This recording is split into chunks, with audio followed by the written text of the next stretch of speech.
皆様こんにちは。米谷彩子です。今日は演奏のタイミングについてお話ししたいと思います。タイミングといっても左手、右手、それから音が出るまでのタイミングで、つまりコーディネーションについての話なんですけれども、この基礎のことがどんなに上達してもいろんなことに関わってくると思います。私が指示してアシスタントもさせていただいたディレイ先生は、鈴木メソードの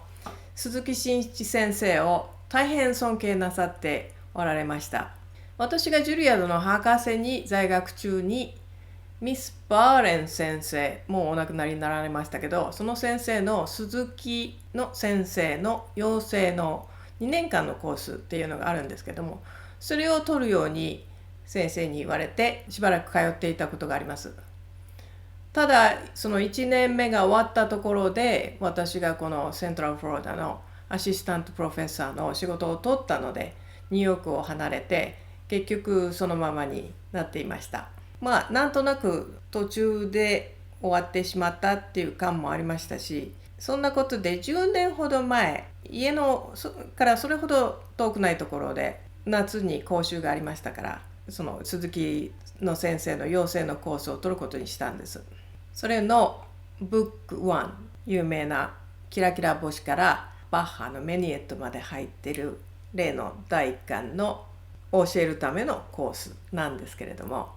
皆様はなんで大学で教えてるのにそんなことをするのかなと思われるかもしれないですけど、特に私は最近ほとんど大学院生を教えています。なんですけれども、私はどちらかというと小さい時は割と器用に弾けるたちだったので、いざ誰かが例えばそのテクニックにちょっと問題があって、それを直さなくちゃいけない時に自分がどうやって弾けるようになったかちょっとわからないので、教えることがっていうか説明することにちょっと苦労する時もあったんです。そういうこともあってそのコースを取ってみてどんなものかなと思ってやってみたんです。あんまり第一巻ですし、そんなに期待もしてなかったんですけども、結果的にはものすごいためになりました。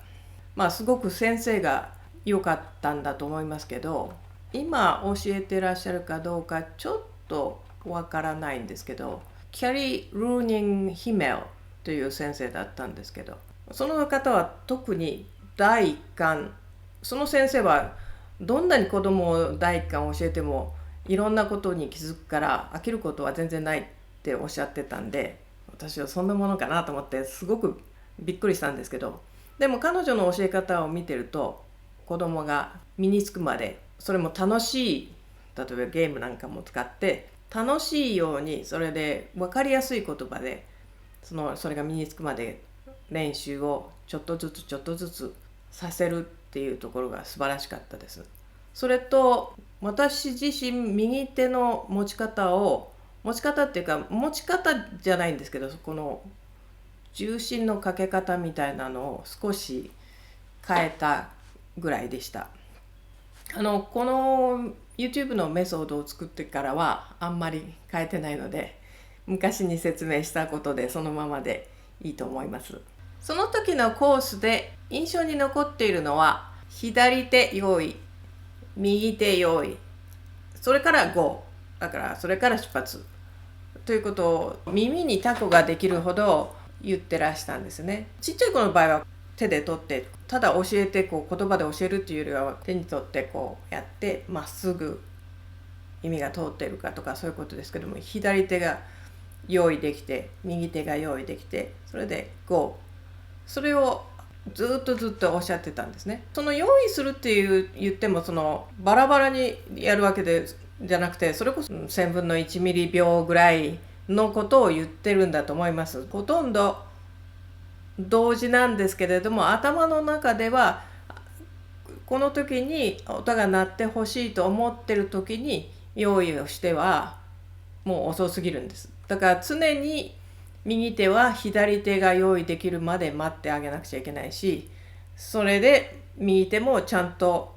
まっすぐに弓が通るように動かすことが大切なんですけど、その一番の基礎にすごく先生は叩き込んでらしたんですよね。ディレイ先生よくおっしゃってたんですけど、人間はこういうふうにして歩くからまっすぐに弓を引くっていうことは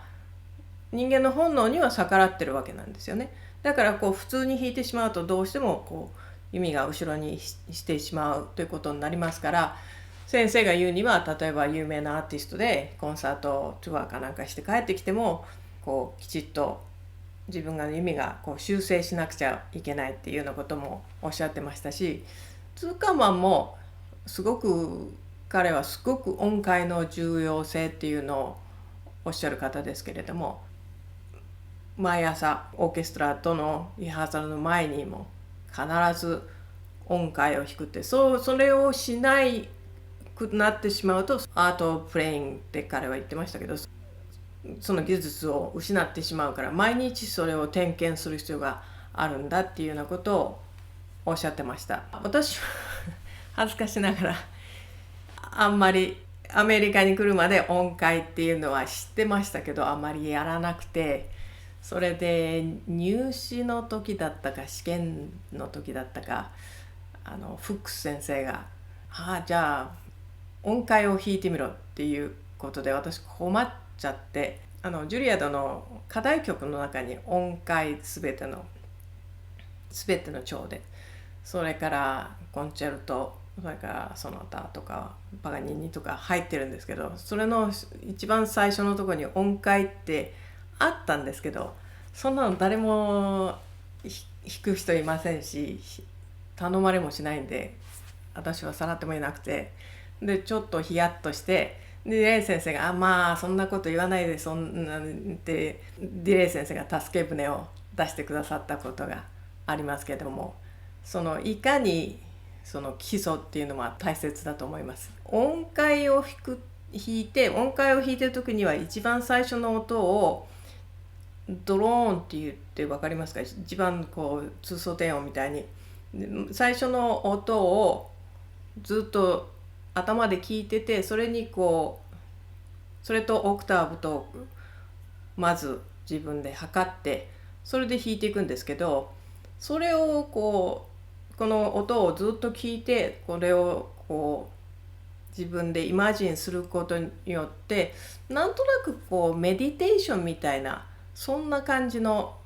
ちょっとした瞑想みたいな、そんな感じの効果が最近あるなと思います。それで人と言っても、例えば夕方になると背が縮みますし、今日と明日と微妙に言えば少し体が違うので、やっぱり毎日そういう音階みたいに全く同じものでその点検をするっていうのは結構大切なんじゃないかと思います。私でもこの3の指と4の指っていうの、4の指っていうのは端っこにありますから、割と自分のなんていうか速さでできるんですけど、3の指っていうのは真ん中にありますから、それとこれとこれはつながってますから、うまくいかない時があるんですよね。だから3が遅れてしまったり4が遅れてしまったりするとパッセージがうまくいかないとか、威厳の時にこの指が気をつけなきゃいけないとか、そういうことがあります。8年ぐらい前だったと思います。ちょっとヨーロッパで大きな演奏会があって、ブラームスのコンチェルトを弾かなきゃいけなかったんで、私には2人の先生がいらしたわけなんですけど、ジュリアードで、そのミスター評官に自分の演奏を聞いてもらえないかって言って聞いてもらったことがあるんですね。で先生はずっとミスレイのアシスタントなさってましたから、やっぱりディレイ先生と同じであんまりたくさんおっしゃる方じゃないんです。ディレイ先生も昔レッスンで3つ以上のことを言っちゃいけないってよくおっしゃってたんですね。っていうのは3つ以上のことを言うと生徒が混乱して覚えられないからということだったんです。